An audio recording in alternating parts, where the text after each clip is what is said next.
Good morning, everybody, and welcome to the best thing in civilization. It's called Coffee with Scott Adams. Gets better every day, you've probably noticed. And how would you like to take it up a notch? Because we're going to be talking about Hunter's laptop and all kinds of stuff. And somebody in the comments just said, I think I'm pregnant. Okay. Congratulations. Maybe. But if you'd like to take it up a notch, all you need is a cup or a mug or a glass, a tankard, chalice, a stein, a canteen, jug, or flask, a vessel of any kind. Why don't you put your favorite liquid into it? And join me now for the unparalleled pleasure. It's the dopamine hit of the day. It's the thing that makes everything better. It's called the simultaneous sip. Some call it the sultry sip. But no, it's the simultaneous sip. Go.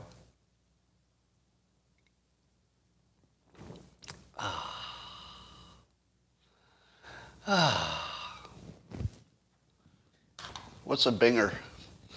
Somebody's going to do a simultaneous binger? Is that like a, well, can't even imagine.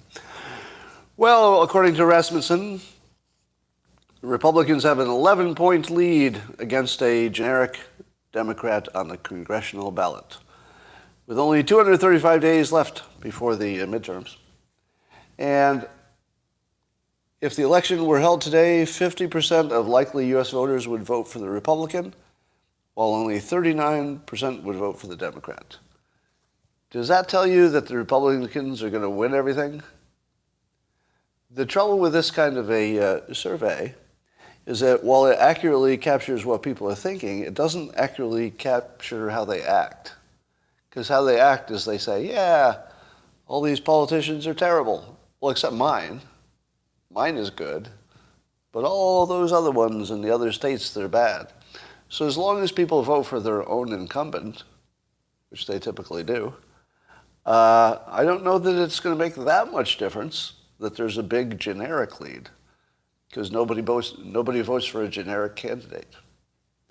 So I'm going to say this is highly encouraging for Republicans, but I don't think it's predictive in sort of a straight line. I mean, you could have individual matchups that are more important than the generic feeling of things. If all the candidates who run are, the best Democrat candidate against a second-tier quality Republican, then the Democrats would win everything. I don't think the polls are going to tell you that.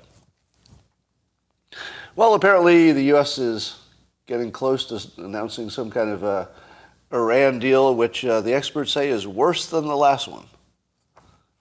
Do you believe it? Maybe.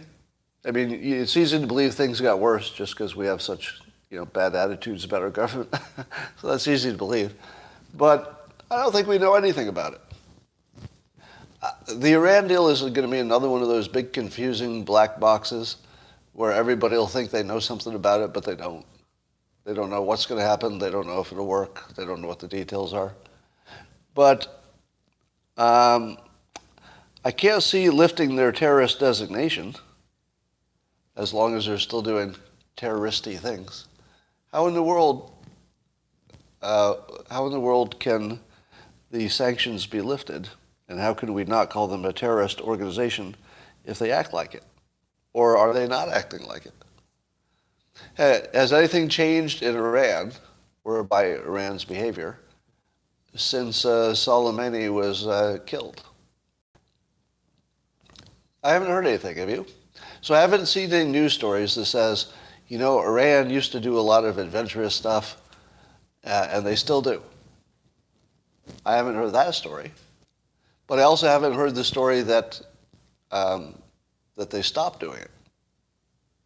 Is it possible that Soleimani was the terrorist part of it, and maybe we just took him out, and maybe the rest of the government wasn't so big on helping other people do stuff in other countries? Maybe. But have you seen any kind of news either way? Because I can't tell you they bombed our embassy. Do you believe that? Do you believe that? Do you believe that Iran bombed our embassy, or I don't think it was an embassy. It was some sort of official structure, though. Do you believe that they bombed our embassy and we just kept talking to them about this deal? I don't. I don't believe that at all. I don't believe that the U.S. knows they bombed our consulate, I guess it was. You believe that they know Iran bombed our consulate and that we're just still talking to them about this deal? That doesn't make sense. Does it? You do believe that. All right. A lot of people say yes, that even though they bombed the consulate, we're still talking to them. I mean, it's possible.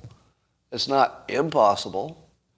But it seems to me that the first thing they would have done is said, let's back off, and this isn't the right time.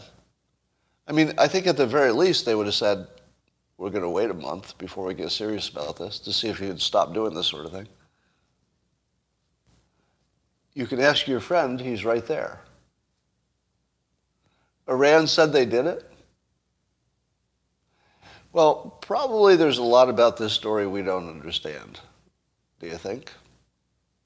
And in fact, I don't think we know enough about the whole Iranian negotiations, or maybe nobody does, to even have a good opinion on it. Because I don't know what Iran's been doing lately. I don't believe the news, just in general. Do you believe the news? If the news told you that Iran bombed a consulate, do you believe it because it was in the news? I mean, it might be true, but I wouldn't believe it because it's in the news. This is exactly the kind of thing that's not true. You know, if you're going to put it in a category, is it in the category of things that usually pan out to be true, or is it in the general category of things that later you find out, well, that wasn't exactly right. There was more to it. Might have been a military facility there. Who knows? Might have been an accident. Who knows? Yeah, maybe it's true this time. Maybe this is the one. Maybe this is the first true story we got this year. Could be. Could be. So China is apparently doing this balancing act where they're trying to be friendly to Russia but not help them too overtly. And apparently China's done some things which were not exactly good for Russia. But it looks like China's deal is going to be consistent, and I have to say I respect it. I got to say that the way China handles, you know, the way they talk about their relations with other countries, they do that well, and they do it consistently, and their message is always the same. We don't want war, we want to be in business. No war, more trade. And am I wrong that China is very consistent about that? It's like, no, we don't want to be involved in this. We just want to sell you stuff and buy stuff. That's it. So I think that they did the usual China good job of saying, hey, don't get us involved. You know, this isn't our fight. But did you think that China was ever going to actually directly help Russia in the war? How many of you thought China was, because our news told us that they were thinking about it, right? Now, how did the news know that they were thinking about it? Was it dozens of intel sources? Is that how we heard? Was it all of our intel sources? I never believed that China was thinking of directly helping militarily or even directly backstopping them to the point where it would be effectively a military assistance. And apparently they're not. The indications are that they're not going to do anything too special for Russia. Now, this might explain why. Even though Russia and China do a lot of business, the total amount of business that China does with Russia is about 2% of China's business. So 2% of China's trade is with Russia. A lot of it is with America and the European Union. So what's good for China is to stay friends with whoever is buying most of their stuff and to maybe be a little ambiguous with somebody who's only a 2% impact. So if you ever thought that China would bet its entire economy to help Russia beat Ukraine, which is not even worth doing, at least from China's point of view, has no benefit, why would China risk its own economy? Because they know that the sanctions would start to move into anti-China stuff if they do that.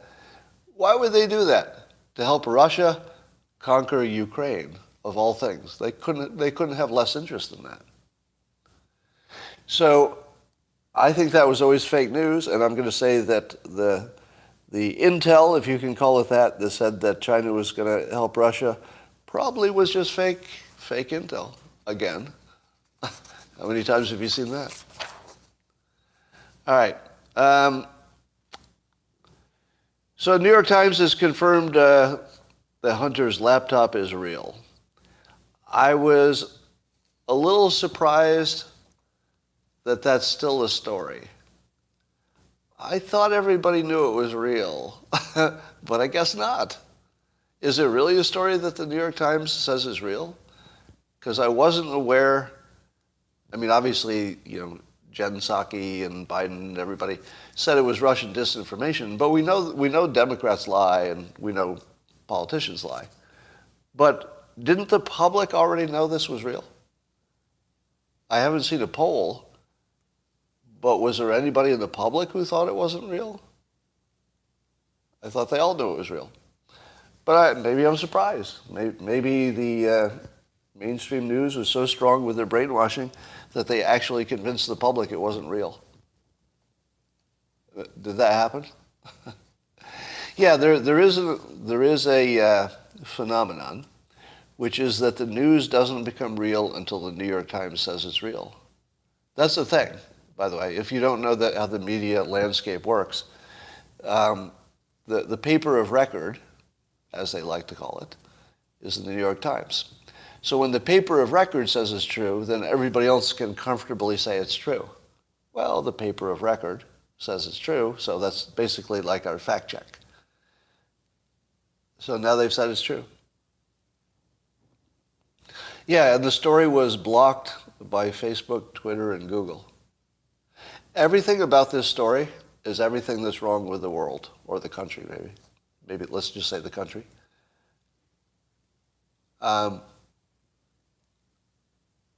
Let me deal with that. There's a good comment there I wanted to deal with. But remind me to talk about prednisone after I talk about Hunter's laptop.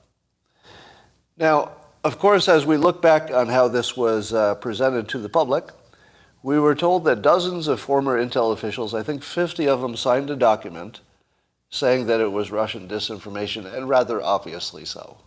Rather obviously, according to these 50 people who didn't look at it.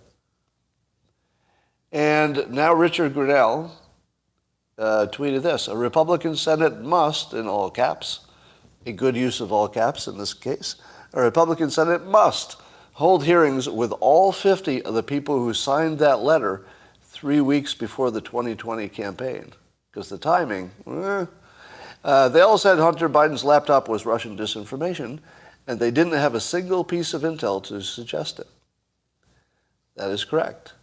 I do believe that the Republican Senate should talk to every one of those intel people and say, why did you say this with no information?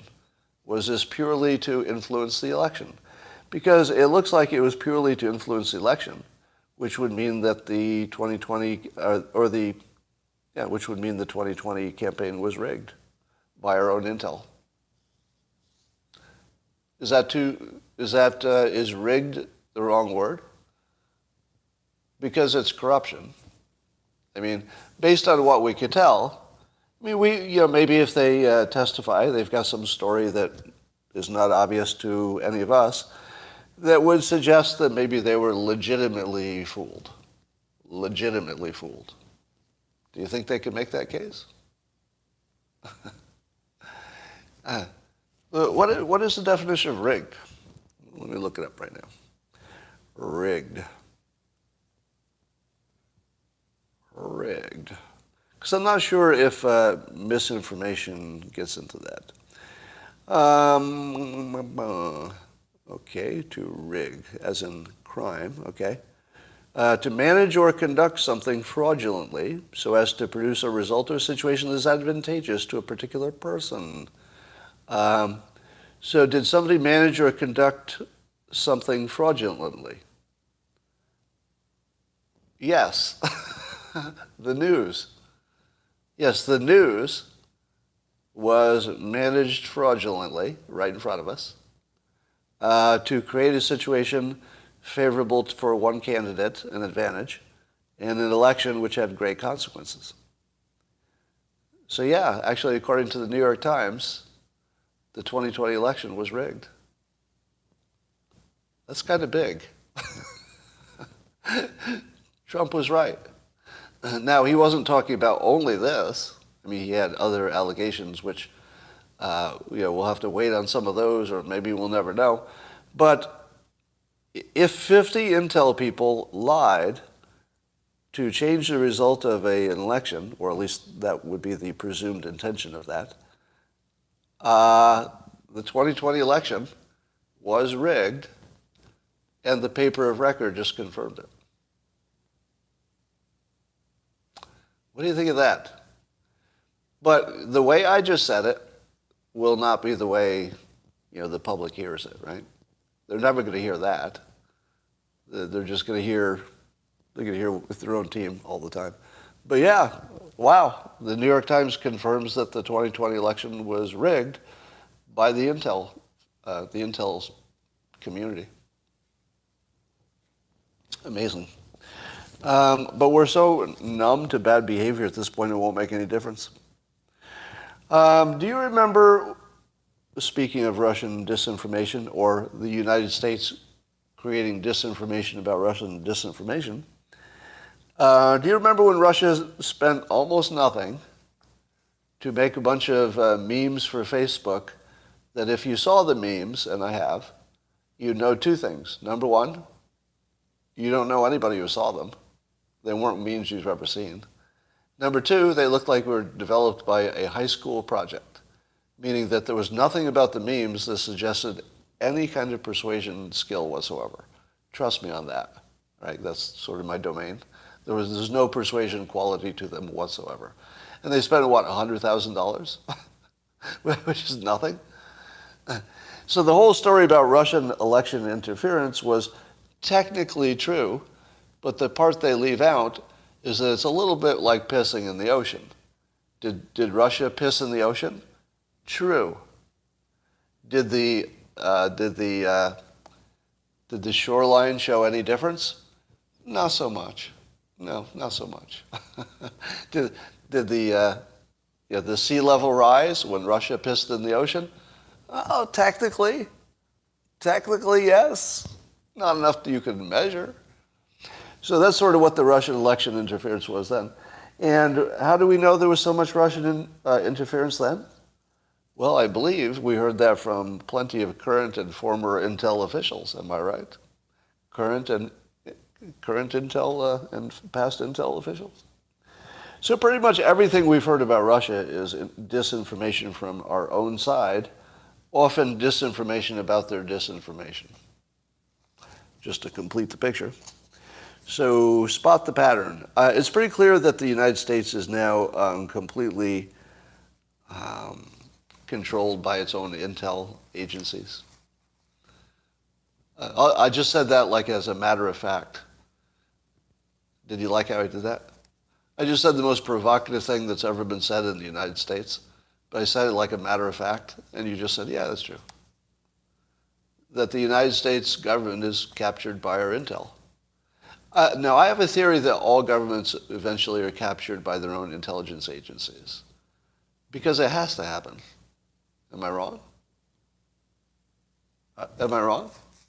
That if you just take any situation where there's a strong intelligence entity, that if you wait long enough, that intelligence entity will control the government that hired it, right?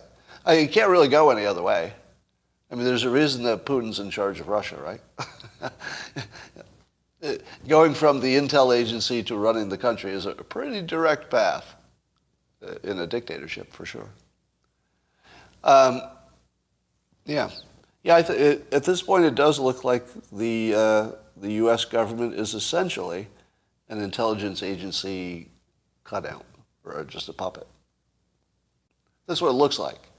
Now, I probably get kicked off of social media if I say, I have proof. That's what it is. I'm just saying that based on everything we've seen just in the public domain, That would be the reasonable interpretation. Am I wrong? Who disagrees with me?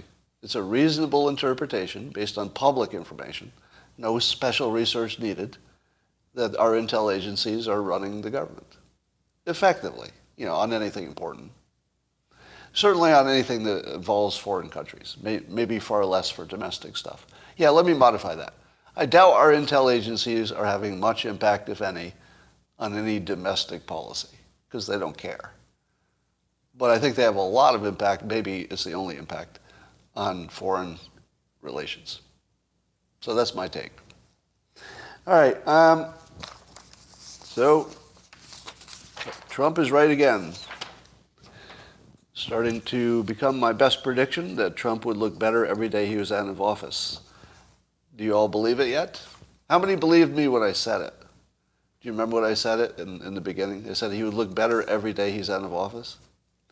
I'll bet you didn't believe it, right? All right, let me talk about prednisone.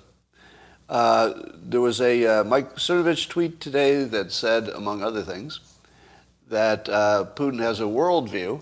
So if you're just looking at him as a crazy person, you may have been, hypnotized or brainwashed by the media. I'm adding that last part. But the point being that listening to Putin, you don't get the sense that he's insane necessarily. He's obviously stressed. But he has a worldview that holds together, even if you disagree with it. And therefore, he's not operating from insanity. He's operating from a different set of priorities or, a sense of what's important. Now, when Mike Cernovich said in that tweet, he said that if you're thinking that prednisone is the explanation, then you're not a serious person. And I've said he looks like somebody who could be on some kind of drug, and that prednisone would be a good guess. Because prednisone, my experience with it is because I took too much of it in 19, and it just changed my personality. I mean, I could feel it in real time. Those of you who are watching me on live stream, can you confirm? I think you can you confirm that when you knew I was on prednisone, because I told you publicly, that I was more aggressive? Can you confirm that? Based on just observation. I mean, you don't know what I'm thinking.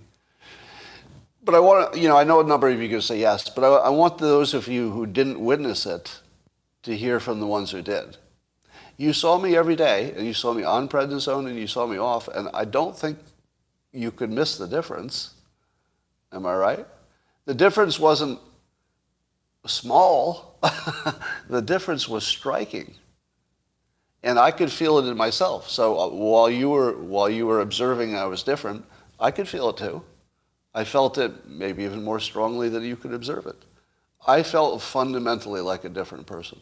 In other words, even, if I always had that personality that I had under prednisone, I would think I was a different person. But of course, the prednisone goes away, and I go back to my normal situation. So I'm going to agree with Cernovich, but I'm going to say this.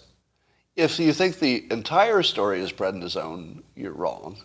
So I agree with him on that. It's not the entire story. I'm not saying that he doesn't have, or that Russia doesn't have some historical claim, claim or interest to Ukraine. That's true, they do. And I'm not going to say that they don't have any military or defense incentive, because they do, right? I mean, you could, if you were to write on paper, write an essay, try to write it from Putin's point of view. Does he have good reasons or just reasons to do what he's doing? I think you could make a case for it. You could make a non-crazy case for what he's doing. It's not working out, so you could say that he's failing. That's a separate question. But he had a reason. Here's the question. If you have a reason to punch somebody, do you always do it? If you have a reason to punch somebody, do you always do it? The answer is no.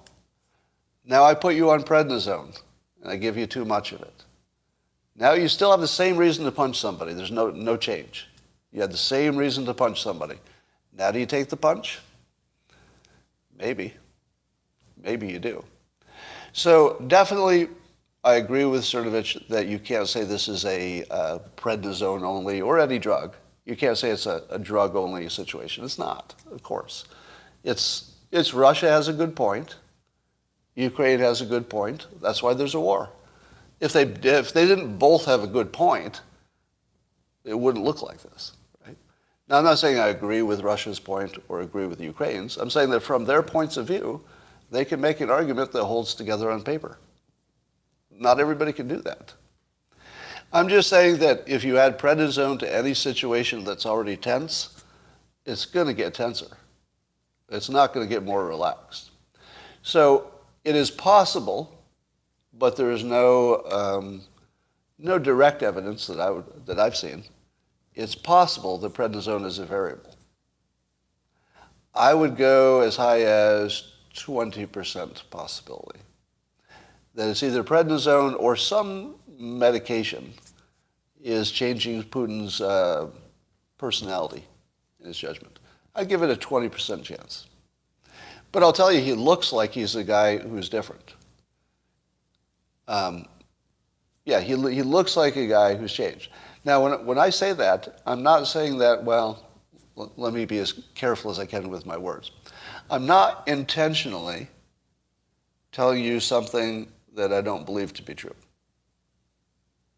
In other words, I could be wrong that Putin is on some kind of drug. I could easily be wrong. But I honestly think he is. And I have a strong feeling about it. I have a strong feeling that he's on drugs of some kind that's affecting his behavior and that I can identify it just by his mannerisms and his look. Now, you know that there's a lot of science that says that people can identify people who are sick just by looking at their face. Did you know that? That's an actual thing. It can be tested. Now, people don't get it right every time. But if you showed two faces and one was sick and one wasn't, the humans can pick it up like that because we're designed to identify other humans who are good for reproduction. And you're going to be less likely to want to reproduce with somebody who looks sick than someone who looks healthy. So we could pick out healthy just like that. We're really good at it. And I look at Putin and I say, I don't see health. I see bad health. Doesn't mean I'm right, but humans are good at this. That's the only case I'll make, is that we are good at it, and he does look sick, or something's going on. All right. Why did our intel know that Putin would invade long before he had 150,000 people surrounding the country? At that point, it was a little more obvious. But how did our intel get that one so right when they got so many other things wrong? What do you think that is?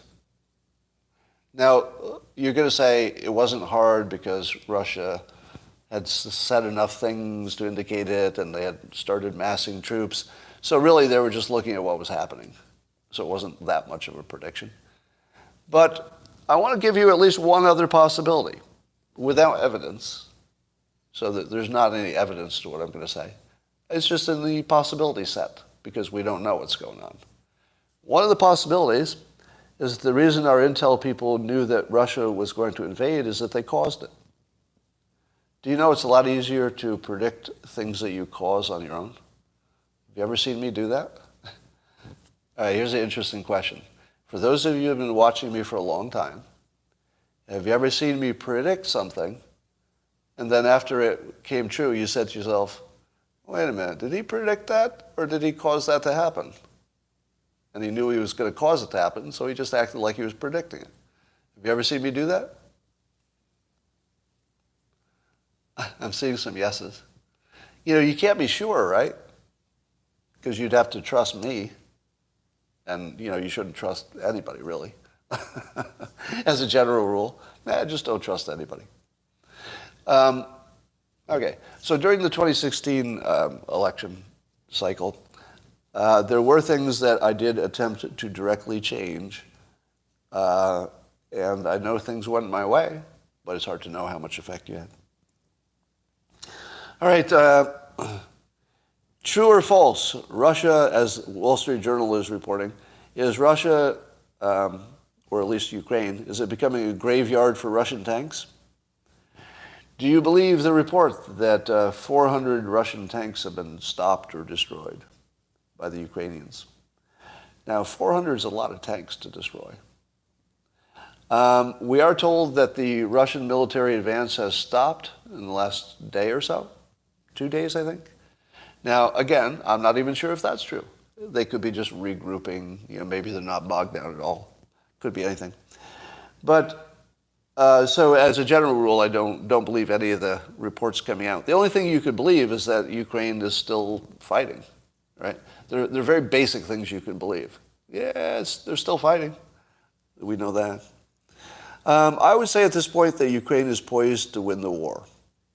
And I'll go back to my original prediction. Remember, my worst prediction is, and I kept the prediction long after it was obvious it wasn't going to come true, because I just wanted to be consistent. But I predicted that Russia would not invade because it would be the worst decision Putin ever made, and it was obviously a bad decision. Now, I believed it because I thought that Russian tanks couldn't survive American technology, meaning the shoulder-mounted stuff and the drones and whatever else we have that you've never even heard of. So I believe that Ukraine would have enough of the good technology that the Russian tanks would be stopped cold, and that Russia really can't hold the country without tanks. So here are my assumptions.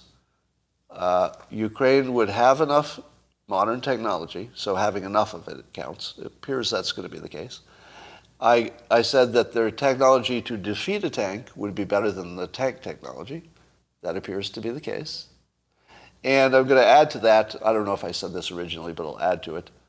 I don't think you can conquer a country without tanks. So they need tanks, and they're not going to have them. That tells me that the Ukrainians will eventually stall their tanks and start picking them off until the Russian army has to dissolve or, disappear.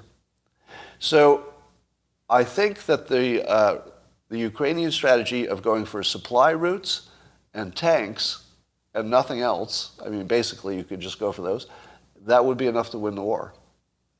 So they have the morale, they have the strategy, they've got the communication, they've got the coordination, they've got the satellite view so they can find stuff. They've got the modern equipment that's better than the tanks. In other words, it can destroy the tanks. What would ever stop them from losing? Russia from losing. How in the world? So I'm seeing Richard, I call him Dick, asking if I went to West Point.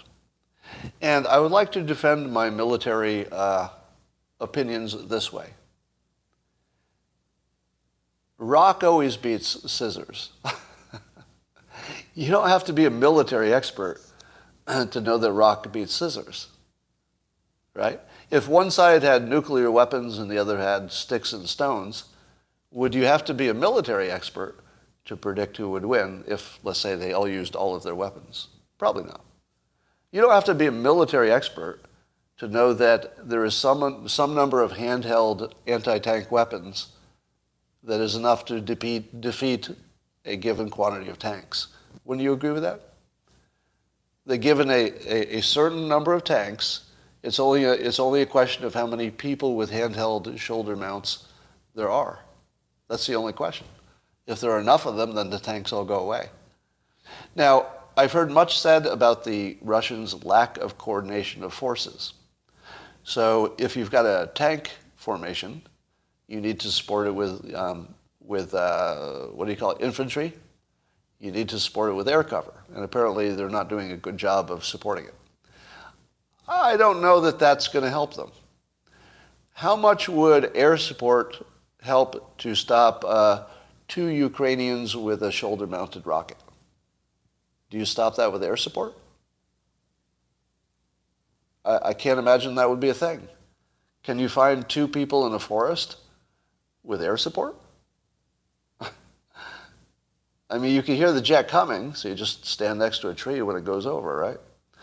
It just seems to me that there are some things that are so plainly obvious you don't need to be a military expert to know. If I said to you, the United States is going to enter the war, would you wonder if our warthogs could take out the Russian columns of... No, you wouldn't wonder that. That's just rock beats scissors, right? One weapon is better than the other weapon. That's all it is. So I don't think you have to be much of a military genius to know that rock beats scissors every time. And I think that's what we have. They need tanks. They're not going to have them. Am I right? Let's take it down to that level and see if I'm wrong. They can't conquer, the cities and hold them with their own tanks, and they won't have them. I think that's it. That's the end of the war. As long as the Ukrainians have food, and it looks like that's happening, I think they just keep fighting. I think Russia's got to figure out how to get out of there. All right, there was a deep fake Putin. I'm wondering why there haven't been more of those. Apparently, the deep fake Putin was saying that Russia surrenders or something. So we're not quite at the point where the deep fake isn't a little bit obvious when you look at it, but it's really close. And I would guess that if our government tried to make a deep fake, it would look just like the real thing. Whereas some person with a computer tries to make one, it's still pretty good, but it doesn't, it's not like a counterfeit bill. The United States can make a $20 bill that's got all the technology in it, and it's hard to counterfeit. But a person can't usually do that. So what happens when governments get involved making deep fakes? Back in the bin Laden times, when I thought we had enough technology to do it, I thought we should be doing that because nobody knows where bin Laden is. Everybody seems to be taking directions from him. We should create a deep fake, and so nobody knows if they're getting the real bin Laden or the deep fake. In fact, we should make more deep fakes than real ones. So every time you got some bin Laden information, you'd be like, I don't know, maybe. Can't tell. That's what I would have done. But maybe the technology wasn't there. Well, the hacker group Anonymous has renewed their call for all hackers to attack Russia for their inhumane war on Ukraine. Are you wondering why the lights are still on in Kyiv? And are you wondering why the Russian so-called, their great cyber capabilities have made no difference at all? Is it my imagination, or did the cyber abilities of Russia turn out to be completely irrelevant?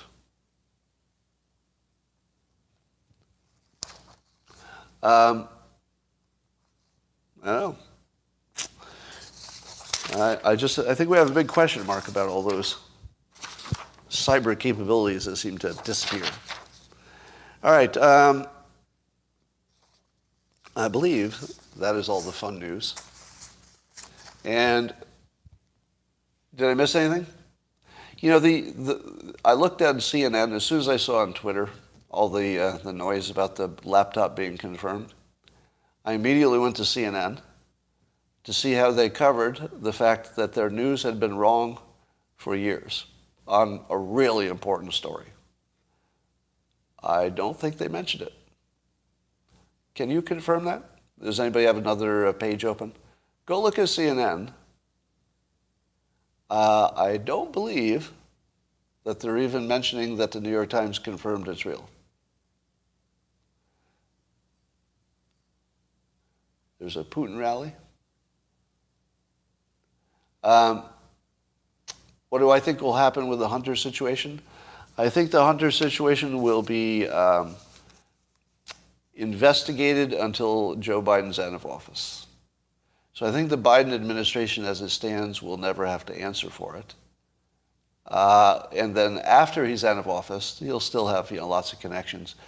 There'll be some kind of a Jussie Smollett kind of a situation where maybe justice acts, but when it's done, Hunter serves 10 days in jail and suspended sentence or something.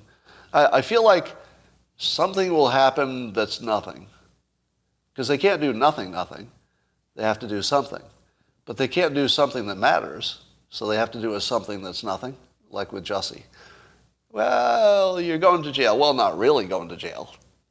And by going to jail, I mean you'll not go to jail. That sort of thing. Now, one of the things that Hunter apparently did is he paid $1 million of taxes after it was due. But you don't really go to jail too often, even for not paying taxes, if you voluntarily paid them before you got to court. So apparently, juries and judges, they look more leniently on somebody who has paid their bills. If you haven't paid your bills, then maybe you go to jail. But if you have paid your bills, you just didn't do it on time, that's not too different than a lot of America, right? So if it turned out his only problem was taxes, he doesn't have a problem. It's the other stuff that might be the problem. And I don't know if there's going to be a smoking gun. Or would you say there's already a smoking gun? I don't know, it's like a pre-smoking gun. It's like I can see how it might be a smoking gun, but it's not quite a smoking gun, if you know what I mean. Because the stuff that I've seen from Hunter is definitely eyebrows, go all the way up to your forehead. Like, what? 10% for the big guy? What? I mean, it sounds like the worst possible thing. But we'll find out. Or we won't. Maybe we won't find it. We will never find out. But I'd certainly like to get to the bottom of it. Now, watching how the news handles the fake news, it's probably the most frustrating thing I do.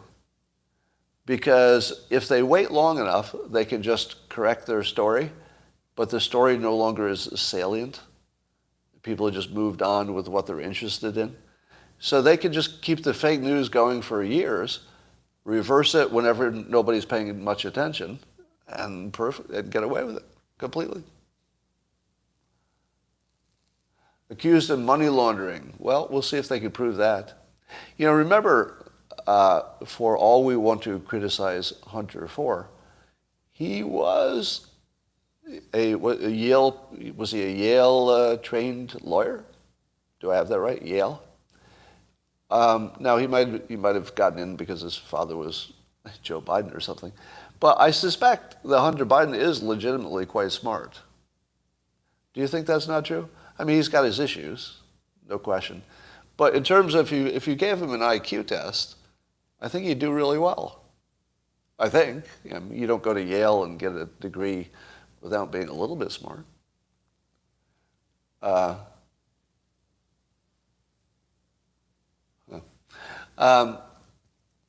And he's an artist of sorts. All right. Anyway, keep an eye on that. Keep an eye on that. All right, here's my favorite story of the day. Arnold. Did you see Arnold Schwarzenegger's video in which he tried to talk directly to the Russian people? And I gave it a 100% rating for Persuasion. I'll tell you, I've always liked Arnold. And Arnold is one of the best communicators, which is ironic because he's got the accent. But Arnold has been one of the best communicators in political or any life. He's just the best. I mean, really, he's better than Trump. Now, Trump's more provocative, so maybe he can get more attention. But in terms of actual persuasion skill, yeah, he's better than Trump. And I don't say that lightly. That's like a big deal. Here's what he did right. Now, first of all, let me acknowledge, I saw some pushback on it when I said it was good. A number of people said I turned it off when he said that the January 6th thing was actually an attempt to overthrow the government. Now, I don't believe January 6th was an attempt to overthrow the government. To me, that's obvious fake news. But Arnold wasn't talking to you. He didn't make the video for you. Arnold made a video in which he wanted to demonstrate his credibility before he told the Russian people something that was hard to understand and hear based on the propaganda they've gotten so far. So what Arnold did was perfect technique.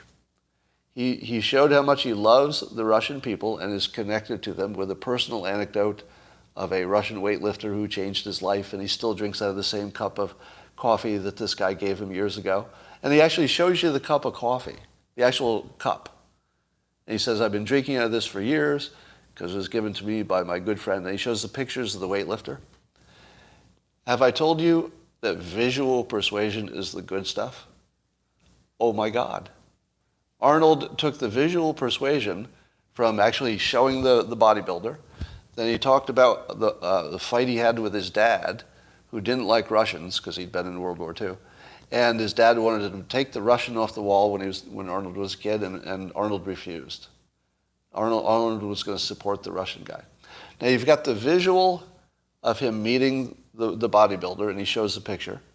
You've got the visual in your mind of a young Arnold with the poster on the wall, and then he ends it with the visual of actually holding the coffee cup that guy gave him. What do I say about visual persuasion? It's the best. I mean, fear is the strongest. If you've got fear persuasion, you can't beat that. But without that, the best one is visual.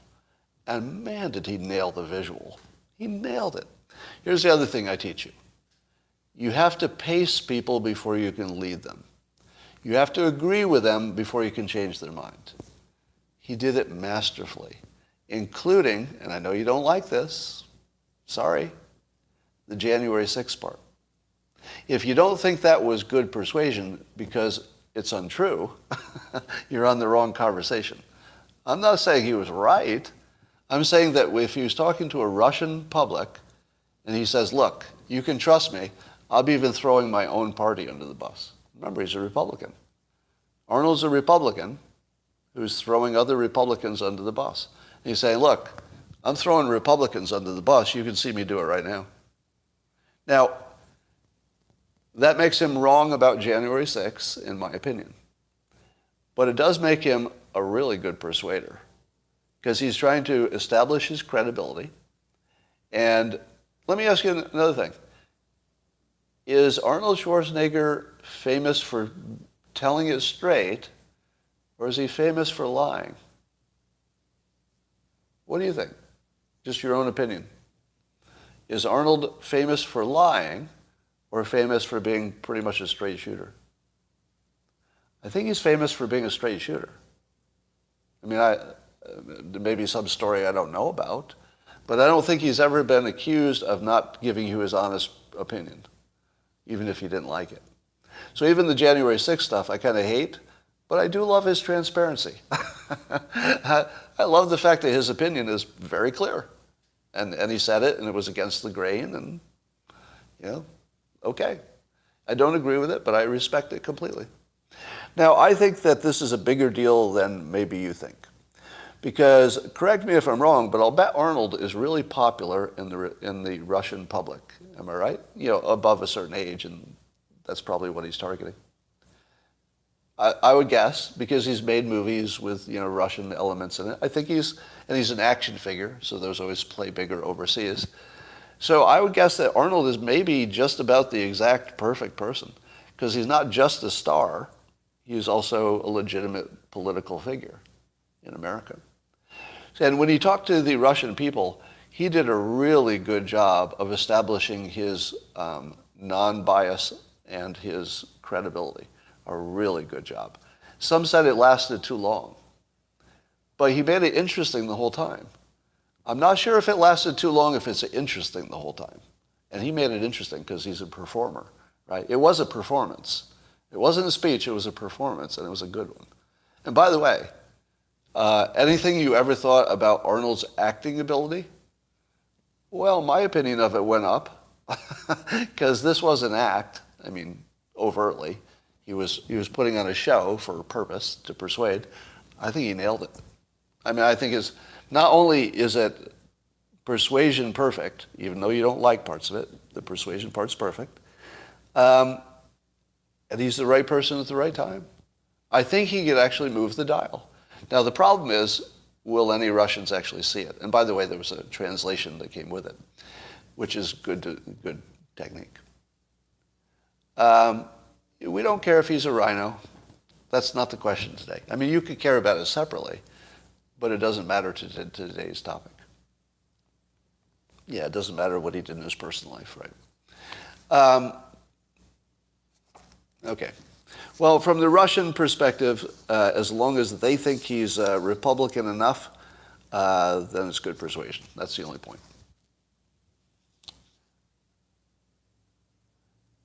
You used to admire him, but now you don't.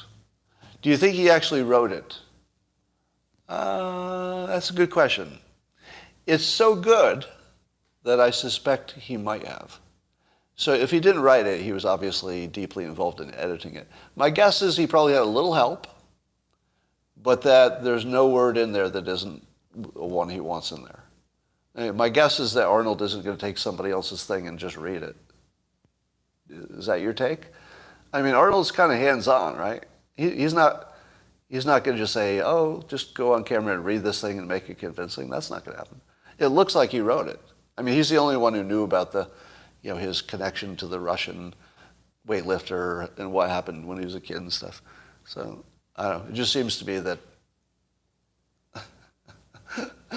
seeing Hunter Biden memes go by.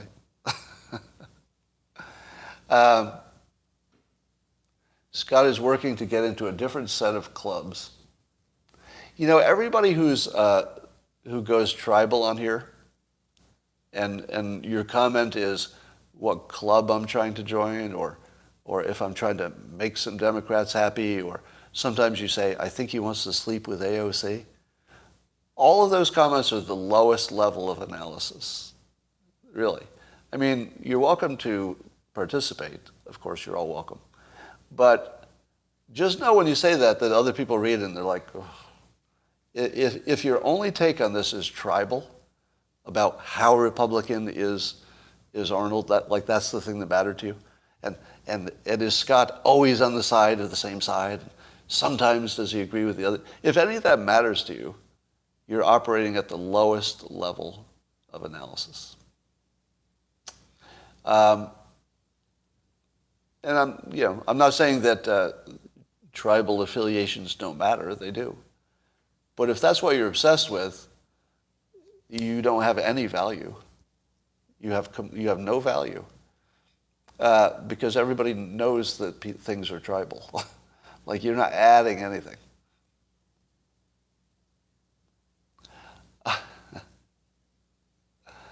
The Russian captions make me think it was produced by a propaganda outfit. Well, here's my question. Do you think the government asked Arnold to do it, or do you think Arnold just came up with the idea on his own? The existence of the high-quality Russian translation that accompanied it suggests he had some help. I mean, I don't think he put the Russian translation on there himself. So I would guess that somebody in the administration may have reached him, or in intelligence, because it looks like a combination of government level and Arnold level. It looks like a combo. My perception is that Scott has been got to over Ukraine persuasion. Is there anybody who thinks that the Ukrainians have persuaded me and that I'm believing their propaganda? Who thinks? So he says, yes, clearly. All right, well, let me say as clearly as possible. You shouldn't believe anything that Ukraine says. Is that clear enough? If you believe even one fucking word that the Ukrainians are saying during a war of survival, why? And why would you think I would believe Ukraine? Ukraine is the most corrupt, one of the most corrupt governments involved in a war. You can't believe anything they say. Somebody says I'm a Zelensky apologist. I've told you apologist is a sign for you having cognitive dissonance, right? So why do you think that I'm pro-Ukrainian or I'm believing their propaganda when I tell you I don't believe any of it, like zero of it, none of it? And I strongly recommend that you don't believe any of it. The only things you can believe are the things that are sort of obvious. there's a war. It's in Ukraine. Just basic stuff. That's all you know. And otherwise, we're all just sort of guessing. Because the news is fake and everybody's lying. So if you don't start from the premise that all the news is fake and everybody's lying, then everything's confusing to you. So when you say that I have been co-opted by propaganda, how exactly do you get co-opted by propaganda that you are absolutely sure is false? I mean, I suppose it could, but if I talk about Ukraine winning the war, it's not because I'm not even sure I'm that invested, honestly. I don't know if I'm that invested. Because, I don't know, Ukrainians had some issues. I'm not sure that it matters to the United States who owns Ukraine. I just don't know that it matters to us. So I don't think I have that, the personal interest in it.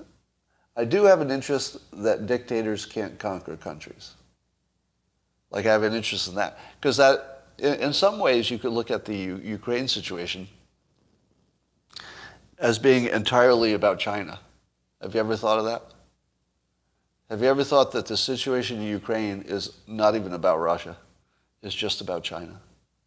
Because whatever happens here is going to tell China what they can get away with, right? So if Ukraine doesn't go well for Russia, Taiwan is safer, right? Remember I told you that if you were to arm the Taiwan population with these same weapons, and China had to get there by sea, for the most part, I don't know. I'm not even sure China could conquer Taiwan without destroying it totally, and I'm not sure that they could do that. So I do think that Ukraine might be entirely about China.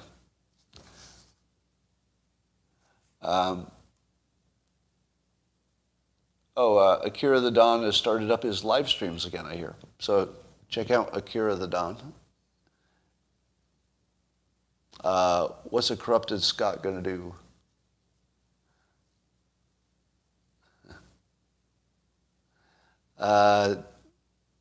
China gets both Ukraine. Yeah, China might get Ukraine. I heard somebody say that there's no way that Russia's going to starve their army because it's the grain basket of the world. So they're not going to run out of bread because it's the bread basket of the world. To which I say, have you ever tried to eat wheat? What do? Just grab a handful in the field? How much wheat is growing in the winter? Where's it stored? Do you think it's just stored where they can go get it and make some bread? I don't think it's that easy to turn the wheat in the field into food. If you're in a country where anything that's a factory is going to get destroyed, how do you turn it into food? It can't be that easy.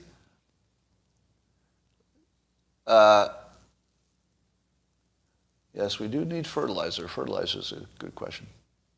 You got to mill it. That's right, you got to mill it. The 13 dead on a Ukrainian island was a lie. Yeah, most of what we've heard is a lie or out of context or something. So anyway, I say Arnold good, Russia bad, and that is your show for today. Possibly the best thing you've ever seen. If you were a subscriber to Locals, you would have seen my micro lesson on how to control all the things you can control. And you can get a countertop milling machine. Well, I agree that you can mill the wheat, but I don't know if you can mill it fast enough and efficiently enough to feed an army. And if your army is eating only bread and melted snow, I don't know. Doesn't seem like a good situation. That's all for now, and I'll talk to you tomorrow.